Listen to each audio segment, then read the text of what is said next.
Subscribe to Himanshu Arya tutorial and click on the bell icon to never miss an update. Hello students, कैसे हो आप लोग। ये video basically 10th class के बच्चों के लिए है। क्लियर है ना। तो इस वीडियो को पूरा ही देखना। और सबसे पहले ये देखो, इस वीडियो का टाइटल आपने पढ़ लिया होगा। तो इस वीडियो में हम कुछ पढ़ाने तो जा नहीं रहे हैं, लेकिन ये वीडियो इंपॉर्टेंट भी है, क्योंकि ऐसे ही फालतू का तो मैं यहाँ पे कुछ अपलोड कर नहीं रहा हूँ। इंटरटेनमेंट चैनल तो हमारा है नहीं, है ना। कुछ इन्फॉर्मेशन होगा तभी तो मैं यहाँ आया हूँ ना।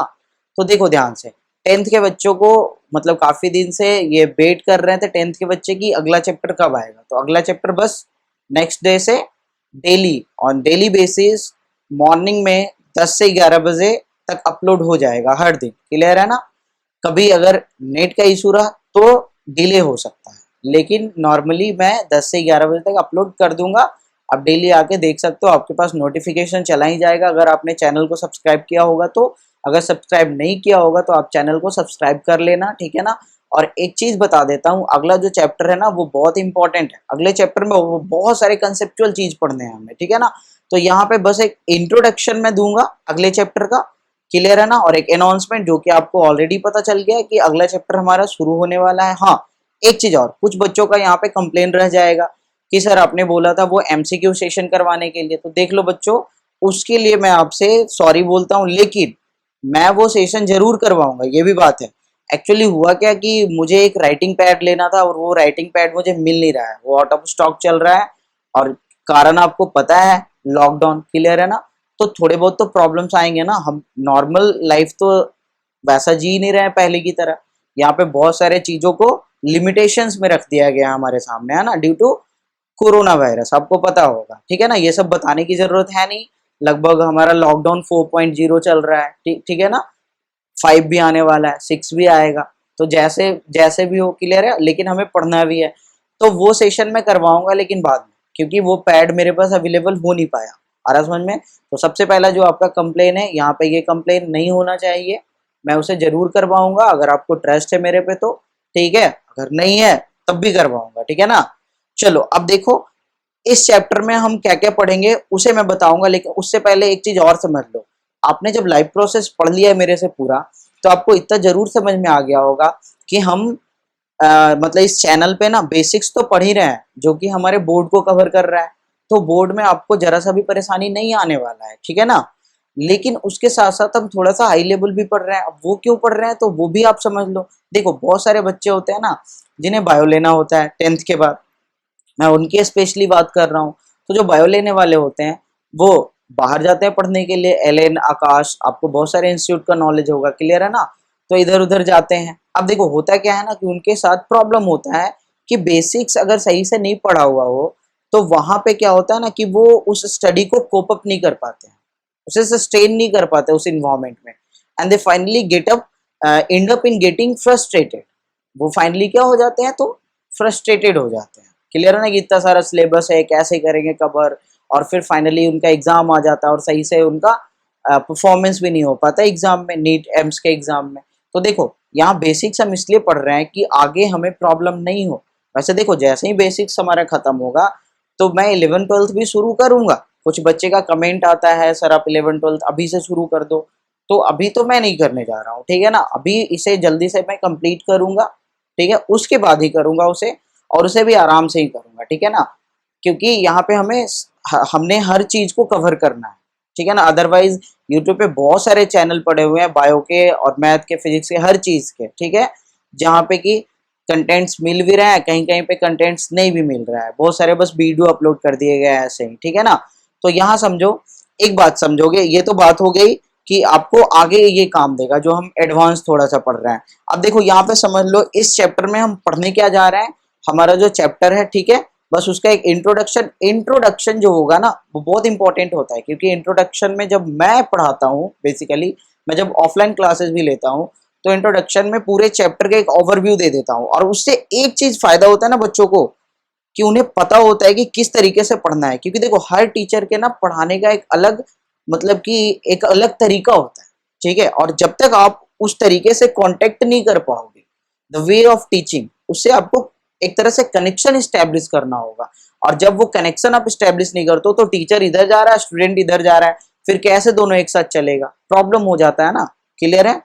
जैसे देखो बहुत सारे टॉपिक्स अगर कोई टीचर पढ़ा रहे हैं तो मे बी आप अगर बुक को फॉलो कर रहे हो साथ में, तो बुक में अगर इस टॉपिक के बाद दूसरा टॉपिक ये है और टीचर दूसरा टॉपिक कोई और लेके आ रहा है, तो आप कंफ्यूज हो जाते हो वहां पे, फिर पूछने लग जाते हो क्वेश्चंस। क्लियर? जबकि अभी चैप्टर भी कंप्लीट नहीं हुआ है।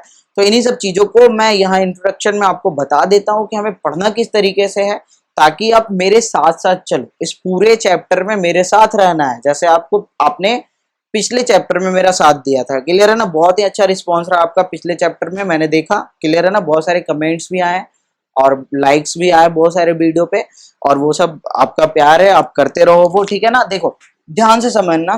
तो अगला जो चैप्टर है ना हमारा, उसका जो नाम है हमारा वो है कंट्रोल एंड कोऑर्डिनेशन। ऐसा ही है ना कुछ, कंट्रोल एंड कोऑर्डिनेशन। तो देखो ध्यान से समझना है, इस चैप्टर का जो नाम है वो खुद में ही चैप्टर है। जैसे लाइफ प्रोसेस था ना, तो लाइफ प्रोसेस में क्या था कि डिफरेंट टाइप ऑफ प्रोसेस जो लाइफ को सस्टेन करने में हेल्प कर रहा है, लाइफ प्रोसेस। सेम चीज यहाँ पे मैं किसी ऑर्गेनिज्म को ले रहा हूँ, और देखो यहाँ पे जो भी ऑर्गेनिज्म होगा वो ह्यूमन बीइंग ही होगा बेसिकली, ह्यूमन और प्लांट।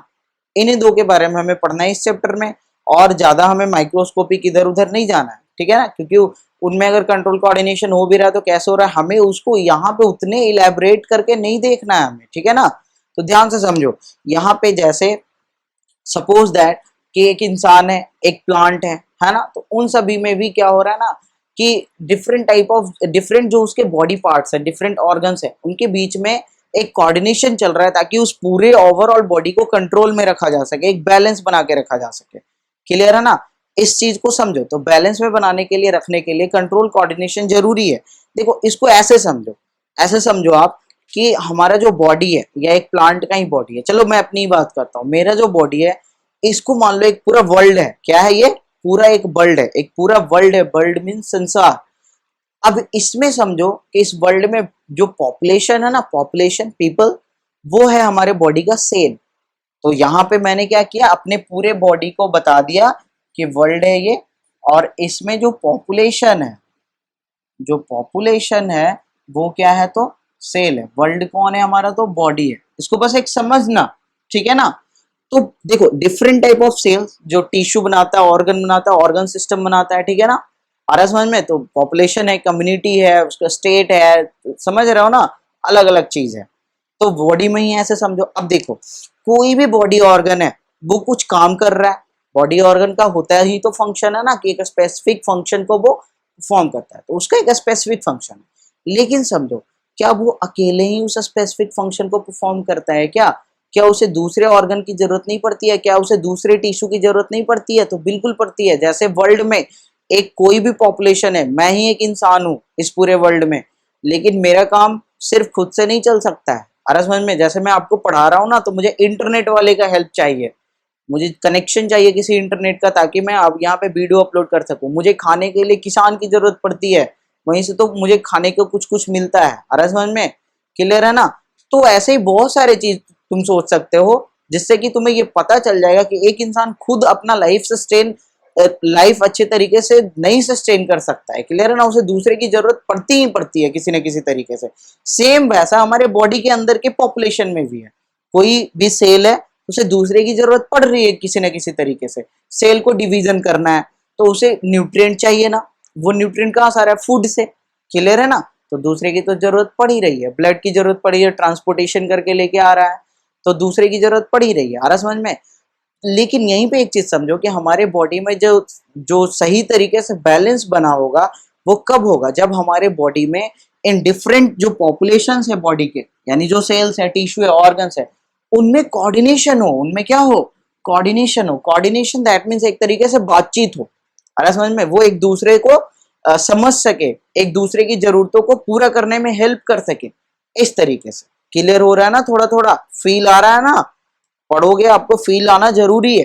ठीक है ना? समझो, कनेक्ट करने की कोशिश करो। बस मैं ये तो एक्सटर्नल चीजों से बस एग्जांपल लेके समझा रहा हूँ आपको। अभी तो मैंने चैप्टर भी शुरू नहीं किया है, चैप्टर बिल्कुल इंटरेस्टिंग तरीके से निकलेगा। ठीक है ना?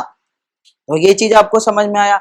अब देखो जो बॉडी में जो कंट्रोल कोऑर्डिनेशन है वो किस तरीके से होता है, क्योंकि देखो अगर वर्ल्ड में कंट्रोल कोऑर्डिनेशन की बात करें तो मुझे खाने के लिए अनाज चाहिए, मैं किसान के पास जाता हूँ, मेरे पास मुंह है, मौत है, मेरे पास टंग है, मैं इसके हेल्प से बोल देता हूँ उसे कि भैया 2 किलो आलू दे देना, और वो दे देता है, मैं उसे पैसे दे देता हूँ, घर आ जाता हूँ, मैं उसे बना लेता हूँ कुछ सब्जी, ठीक है ना। अगर यही काम इधर करना हो तो इसके पास कौन सा बोलने का कुछ है क्या ऑर्गन, नहीं ना। तो ये बोल तो नहीं पाएगा, लेकिन बोलना जरूरी भी है एक तरीके से, अगर बोलेगा नहीं तो इसका क्या डिमांड है कैसे पता चलेगा। तो ये भी बोलता है, लेकिन ये बोलने के लिए हमारी तरह का मैकेनिज्म नहीं यूज करता है, ये 2 तरह का मैकेनिज्म यूज करता है। ध्यान से समझोगे, सेल के अंदर जो भी कोऑर्डिनेशन का काम चल रहा है, कंट्रोल कोऑर्डिनेशन का काम, वो 2 मैकेनिज्म से चल रहा है।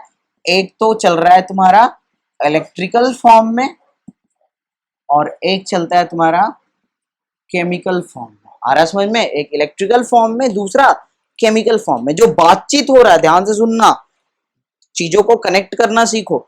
जो बातचीत चल रहा है सेल के अंदर एक दूसरे से, एक दूसरे ऑर्गन से, है ना, एक ऑर्गन का दूसरे ऑर्गन से, एक टिश्यू का दूसरे टिश्यू से, ये किस फॉर्म में चल रहा है, तो 2 फॉर्म में चल रहा है, एक इलेक्ट्रिकल फॉर्म में, दूसरा केमिकल फॉर्म में। ये इलेक्ट्रिकल केमिकल फॉर्म में कर क्या रहा है, मैसेज को कैरी कर रहा है, मैसेज को एक जगह से दूसरी जगह ले जाने का काम कर रहा है कि देखो मुझे ये चाहिए, देखो मेरे पास ये ज्यादा है, तुम ले लो, ये वो, है ना। तो सारे कोऑर्डिनेशन का काम चल रहा है, ठीक है। इसे तो हम बारीकी से पढ़ेंगे ही, बस यहाँ पे एक ओवरव्यू यहाँ पे है, क्लियर है ना। अब देखो इसमें भी समझो थोड़ा सा और लोचा है। लोचा क्या है समझना, कि अगर हम प्लांट की बात करें, अगर हम प्लांट की बात करें, तो प्लांट में इलेक्ट्रिकल वाला तो है भी नहीं, ध्यान से समझना, प्लांट में इलेक्ट्रिकल वाला है भी नहीं, या अगर है भी ना तो बहुत ही मतलब मिनिमम है।